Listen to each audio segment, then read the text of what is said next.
All right, what's up? We're going to talk about kind of what to expect with the reset that's coming up in regards to Mythic Plus.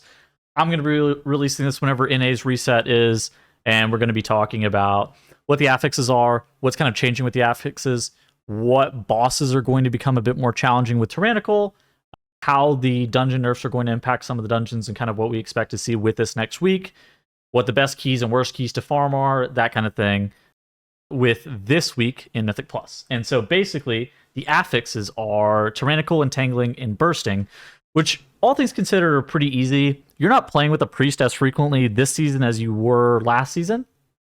Disc Priest has increased in popularity by a lot, but in general, you're running with fewer priests, I think, just across the board. So Bursting is going to be a little bit harder. I do think... So Mass Dispel definitely going to be less dominant this season.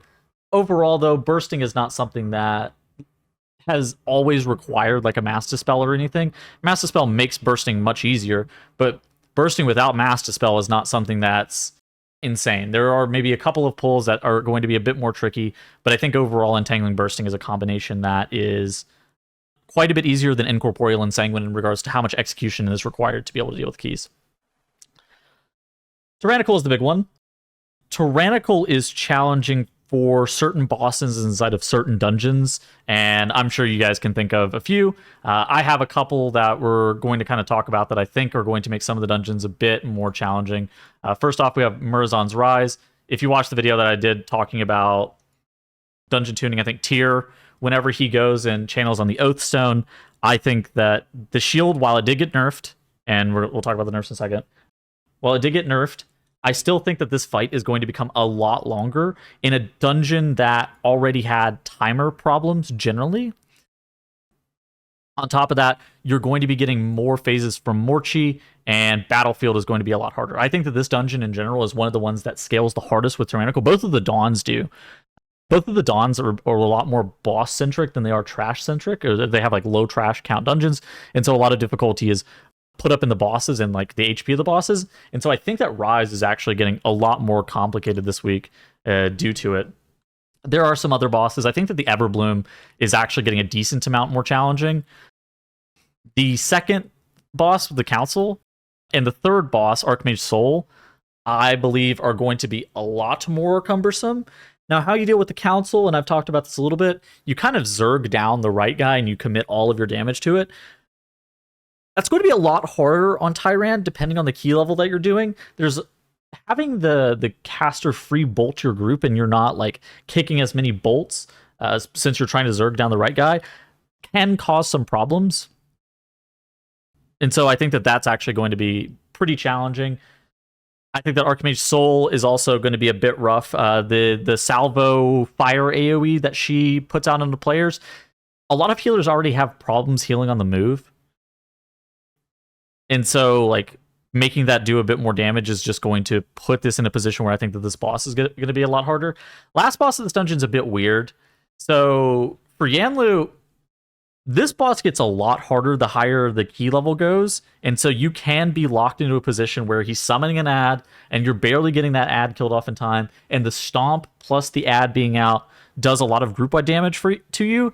I don't think that's going to affect a lot of groups, but for definitely some of the higher end groups, this is going to actually become like a much more challenging fight, especially on Tyrannical compared to Fortified. And I think that Everbloom, while the timer is typically very lenient in this key, I think that the completion rate on this dungeon is actually going to go down a lot. So this and Murazan's Rise, I think, are the two dungeons that I'm looking at, and I think that they're going to be a lot harder. There are some other bosses that I think are going to be more challenging just generally. I think Iridikron, whenever he goes into his shield phase, whenever he's shooting the earthen spikes out of the ground, I think that guy's going to be some real suck.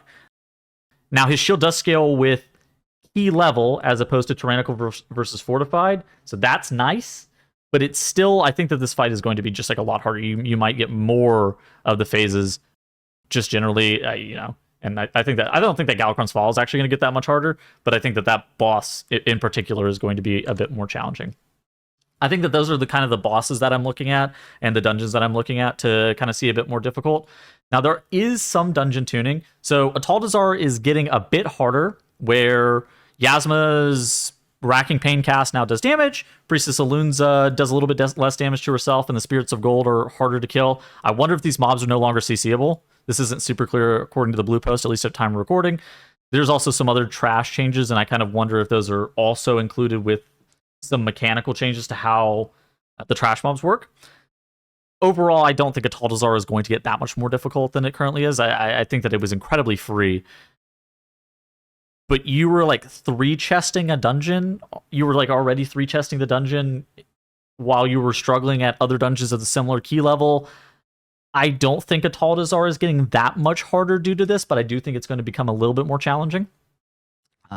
Murazon's Rise is maybe getting a little bit easier, but I think that Tyrannical is still just, broadly speaking, going to make this dungeon, it's going to counteract anything that's getting from nerfs.